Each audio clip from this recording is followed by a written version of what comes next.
ಭ್ರೂಣ ಹತ್ಯೆ ಮಾಡಿಸಿದಂತ ಆರೋಪದ ಮೇಲೆ ರಾಮನಗರ ಪೊಲೀಸರ ವಿರುದ್ಧ ಪ್ರಧಾನಿಗೆ ಮಹಿಳೆಯೊಬ್ಬರು ಪತ್ರವನ್ನ ಬರೆದಿದ್ದಾರೆ. ಭ್ರೂಣ ಹತ್ಯೆ ವಿಚಾರವಾಗಿ ಇದೀಗ ರಾಜ್ಯದಲ್ಲಿ ಅದೆಲ್ಲ ಹೆಂಗ್ ಸೌಂಡ್ ಆಗಿತ್ತು ಅನ್ನೋದು ನಿಮ್ಗೆ ಗೊತ್ತಿರುವಂತ ಸಂಗತಿ. ಈಗ ಅದು ಪ್ರಧಾನಿ ತನಕ ಹೋಗಿದೆ.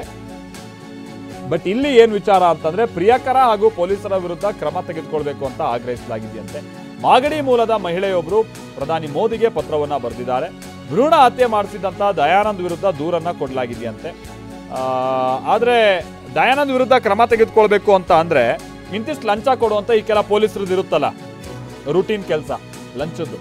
ಸೊ ಅದನ್ನ ಹಾಗೆ ಬೇಡಿಕೆ ಇಟ್ಟಿದ್ದಾರಂತೆ. ಸೊ ಅದೇ ರೀತಿಯಾಗಿ ಮಹಿಳಾ ಠಾಣಾ CPI ವಿರುದ್ಧ ಇದೀಗ ಲಂಚ ಪಡೆದಂಥ ಆರೋಪದ ಮೇಲೆ ಪ್ರಧಾನಿಗೂ ಕೂಡ ಪತ್ರ ಬರಲಾಗಿದೆ. ಆಮೇಲೆ ಲಂಚ ಪಡೆಯೋಕ್ಕೂ ಒಂದು ಲೆಕ್ಕಾಚಾರ ಬೇಡವಾ?